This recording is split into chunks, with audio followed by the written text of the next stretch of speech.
உலகம் முழுவதும் தற்போது ஒரு பயங்கரமான போரின் விளிம்பில் நிற்கிறது. கடந்த சில நாட்களாக சர்வதேச அரசியலை கவனிப்பவர்களுக்கு ஒரு விசித்திரமான பயங்கரமான அமைதி தென்படுகிறது. உலகின் மிகவும் எதிர்பாராத, எப்போது என்ன செய்வான் என்று யாருக்கும் புரியாத தலைவர், எந்த ஒரு சிறிய சம்பவம் நடந்தாலும் ஏவுகணைகளால் பதில் சொல்லும் நபர், கடந்த 4 நாட்களாக அமைதியாக இருப்பதின் பின்னணியில் உள்ள உண்மையான மாஸ்டர் பிளான் என்ன? ஈரான் மண்ணில் இஸ்ரேல் மற்றும் அமெரிக்கா இணைந்து தாக்குதல்கள் நடத்தி அழிவை ஏற்படுத்திக் கொண்டிருக்கும் போது, வடகொரிய தலைநகர் பியாங்யாங்கிலிருந்து எந்த சத்தமும் வராததின் பின்னணியில் உள்ள உத்தி என்ன? சமூக ஊடகங்களில் நிறைய ஜோக்குகள் பரவின. மிசைல் மேன் பயந்து விட்டானா என்று சிலரும், இராஜதந்திர அழுத்தத்திற்கு கிம் அடிபணிந்து விட்டானா என்று வேறு சிலரும் நினைத்தனர். ஆனால் கிம் ஜோங் உன் பற்றி தெரிந்தவர்களுக்கு தெரியும். அவர் அமைதியாக இருக்கிறார் என்றால் அது புயலுக்கு முந்தைய அமைதிதான். அந்த அமைதியை உடைத்துக்கொண்டு செவ்வாய்க்கிழமை காலை வடகொரிய அரசு தொலைக்காட்சியில் அவர் தோன்றினார். அவர் பேசிய ஒவ்வொரு வார்த்தையும் இப்போது உலக நாடுகளின் இதயங்களில் நடுக்கத்தை ஏற்படுத்துகிறது. கிம் கூறிய ஒற்றை வார்த்தை, வெறும் ஒரு ஏவுகணை மூலம் இஸ்ரேலை உலக படத்திலிருந்து அழித்துவிட முடியும் என்பது வெறும் எச்சரிக்கை மட்டும்தானா, அல்லது இது ஒரு பயங்கரமான உண்மையாக மாறப்போகிறதா? உண்மையில் வடகொரியாவிடம் உள்ள அந்த ரகசிய ஆயுதம் என்ன? ஈரானுக்கு உதவ கிம் ஏன் இவ்வளவு ஆர்வம் காட்டுகிறார்? ஒருபுறம் பிப்ரவரி 28 முதல் ஈரான் நகரங்களான டெஹ்ரான், இஸ்வஹான், ஷிராஜ் மீது ஏவுகணைகள் மழையாக கொட்டிக் கொண்டிருக்க, 1000 பேருக்கும் மேற்பட்ட சாதாரண மக்கள் உயிர்களை இழந்து கொண்டிருக்க, கிம் ஜோங் உன் நுழைவு கொடுப்பதால் போர் எந்த திருப்பத்தை சந்திக்கப் போகிறது? இஸ்ரேலிடம் உள்ள அயன்டோம் அமைப்பு வடகொரிய ஏவுகணைகளை தடுக்க முடியுமா, அல்லது கிம் கூறியது போல் உண்மையில் ஒரு நாடு வரைபடத்திலிருந்து மறைந்து போகப் போகிறதா? ஈரானிடம் உள்ள ஃபத்தா ஹைப்பர்சோனிக் ஏவுகணைகளுக்கு வடகொரிய தொழில்நுட்பம் துணை சேர்ந்தால் ஏற்படும் அந்த அழிவு எப்படி இருக்கும்? உலகம் முழுவதும் கச்சா எண்ணெய் விலைகள் ஏன் வானத்தை தொடுகின்றன? உண்மையில் கிம் ஜோங் உன் இந்த நேரத்தில்தான் ஏன் பதிலளித்தார்? இதன் பின்னணியில் ரஷ்யா மற்றும் சீனாவின் பங்கு எவ்வளவு உள்ளது? அமெரிக்கா தனது குடிமக்களை 14 நாடுகளிலிருந்து உடனடியாக வெளியேற்றும்படி ஏன் உத்தரவிட்டது? இந்த கேள்விகள் அனைத்திற்கும் பதில் கிடைக்க வேண்டுமானால் நீங்கள் இந்த வீடியோவை கடைசி வரை பார்க்க வேண்டும். இது ஒரு செய்தி மட்டுமல்ல, நம் கண்முன்னே மாறும் உலக வரலாறு. கிம்மின் எச்சரிக்கை. இஸ்ரேல் உயிர்வாழ்வுக்கு அச்சுறுத்தலா? ஒற்றை ஏவுகணை, ஒரு நாடு மூடப்படும். வடகொரிய அதிபர் கிம் ஜோங் உன் வாயிலிருந்து வந்த அந்த ஒற்றை வார்த்தை இப்போது உலக நாடுகளின் பாதுகாப்பு துறைகளின் தூக்கத்தை கெடுக்கிறது. வெறும் ஒரு ஏவுகணை மூலம் இஸ்ரேலை வரைபடத்திலிருந்து அழித்துவிட முடியும் என்று அவர் அறிவிப்பதன் பின்னணியில் இருப்பது வெறும் வெற்றி எச்சரிக்கைகள் மட்டும்தானா, அல்லது புரிந்து கொள்ள முடியாத ஆயுத ரகசியங்களா? இதை புரிந்து கொள்ள வேண்டுமானால் நாம் முதலில் வடகொரியாவிடம் உள்ள ஏவுகணை அமைப்புகளை ஆழமாக ஆராய வேண்டும். கிம் ஜோங் உன் தலைமையில் வடகொரியா உருவாக்கிய ஹ்வாசாங் 17 மற்றும் ஹ்வாசாங் 18 போன்ற பாலிஸ்டிக் ஏவுகணைகள் இப்போது உலகிலேயே மிகவும் ஆபத்தானவையாக கருதப்படுகின்றன. இந்த ஏவுகணைகள் 10,000 கிலோமீட்டர்களுக்கும் மேல் பயணிப்பது மட்டுமல்லாமல் ஒரே நேரத்தில் பல அணுகுண்டுகளை சுமந்து செல்ல முடியும். இஸ்ரேலின் பரப்பளவு வெறும் 22,000 சதுர கிலோமீட்டர்கள் மட்டுமே. ஒருவேளை வடகொரியா தன்னிடமுள்ள மிக சக்தி வாய்ந்த தெர்மோ நியூக்ளியர் குண்டை ஒரே ஒரு நவீன ஏவுகணை மூலம் ஏவி அது இஸ்ரேல் மையப்பகுதியில் வெடித்தால், அதன் கதிர்வீச்சு மற்றும் வெடிப்பு தாக்கத்திற்கு அந்த நாடு முழுவதும் அழியும் ஆபத்து உள்ளது. இஸ்ரேல் பெருமையாகச் சொல்லிக் கொள்ளும் அயன் டோம் அமைப்பு சிறிய சிறிய ராக்கெட்டுகளை தடுக்க முடியும். ஆனால் விண்வெளியில் இருந்து ஒலி வேகத்தை விட 10 மடங்கு வேகத்தில் பாய்ந்து வரும் பாலிஸ்டிக் ஏவுகணைகளை தடுப்பது அதற்கு சாத்தியமில்லை. இங்கேதான் உண்மையான ட்விஸ்ட் தொடங்குகிறது. ஈரான் மற்றும் வடகொரியா இடையே ரகசியமாக நடந்த ஆயுத ஒப்பந்தங்கள் இப்போது வெளிச்சத்திற்கு வருகின்றன. ஈரான் ஏற்கனவே தனது சொந்த ஃபத்தா ஹைப்பர்சோனிக் ஏவுகணைகளை ஏவி இஸ்ரேலின் பாதுகாப்பு அமைப்புகளை சோதித்துள்ளது. இப்போது கிம் ஜோங் உன் நேரடியாக களத்தில் இறங்கி தங்களிடம் உள்ள மிக நவீன ஏவுகணை தொழில்நுட்பத்தை ஈரானுக்கு மாற்றுவதாக அறிவித்ததுடன் மத்திய கிழக்கில் போர் புதிய நிலையை அடைந்துள்ளது. இந்த தாக்குதல்களால் பிப்ரவரி 28 முதல் இன்று வரை ஈரானின் முக்கிய நகரங்களில் பாரிய உயிர் மற்றும் பொருட்சேதம் ஏற்பட்டுள்ளது. ஏறத்தாழ 1000 பேருக்கும் மேற்பட்ட அப்பாவிகள் பலியானது கிம்மின் கோபத்திற்கு முக்கிய காரணம் என்று தெரிகிறது. ஒருபுறம் அமெரிக்கா தனது போர்க்கப்பல்களை மத்திய கிழக்கு நோக்கி திருப்பிவிட, மறுபுறம் கிம் ஜோங் உன் தனது ஏவுகணை களங்களை போருக்கு தயார்படுத்துகிறார். இது இஸ்ரேல் மீதான தாக்குதல் மட்டுமல்ல, அமெரிக்க ஆதிக்கத்திற்கும் ஒரு பாரிய சவால். ஒருவேளை போர் தொடங்கினால் வடகொரியா தனது அணுசக்தியை வெளிப்படுத்துமா?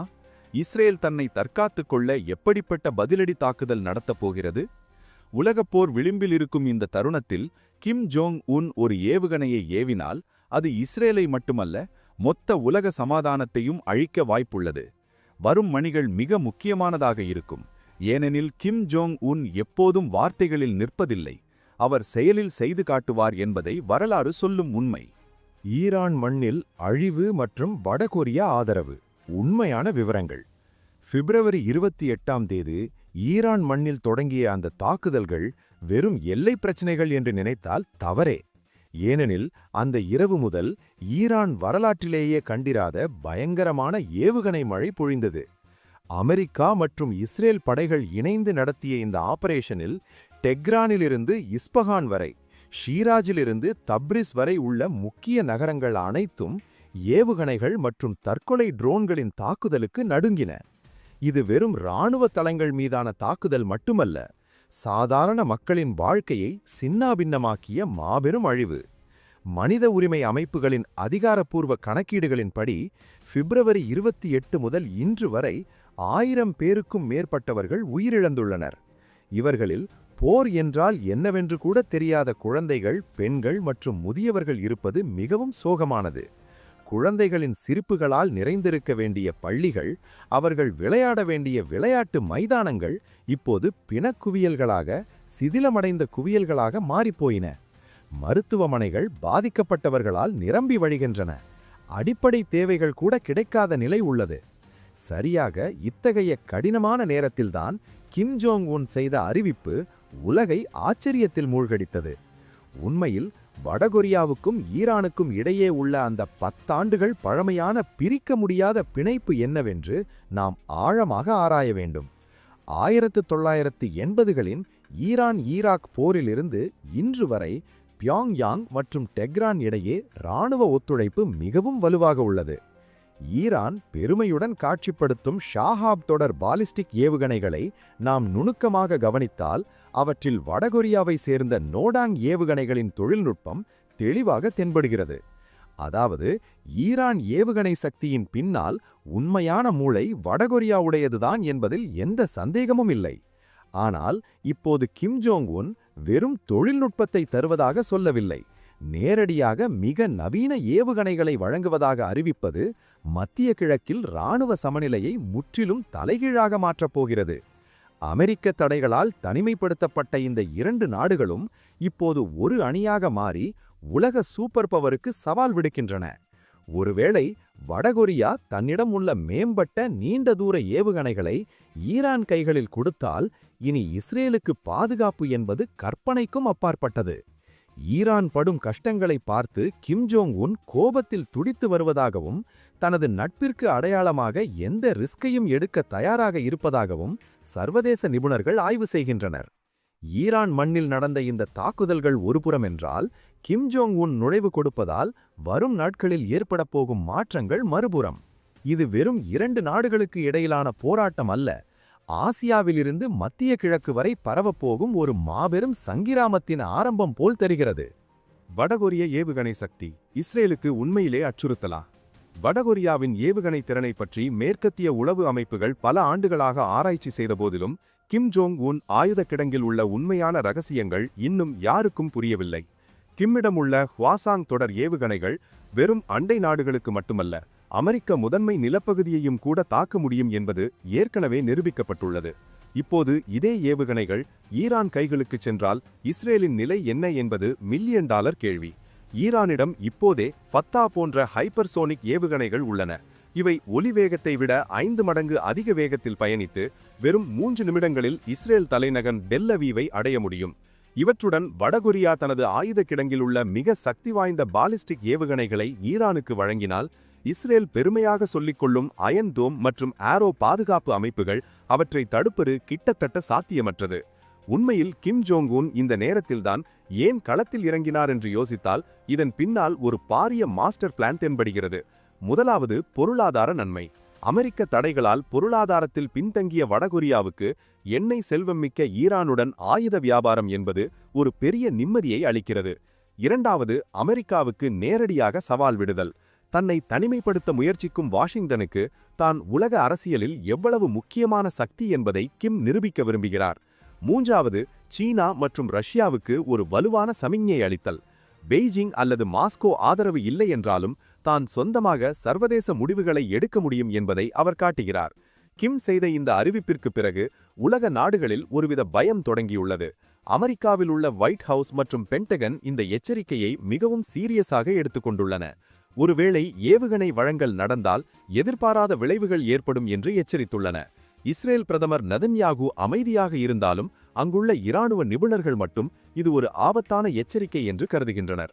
சவுதி அரேபியா, கத்தார், UAE போன்ற அரபு நாடுகளும் இந்த போர் மேகங்கள் தம்மீது வருமோ என்று கவலை கொண்டுள்ளன.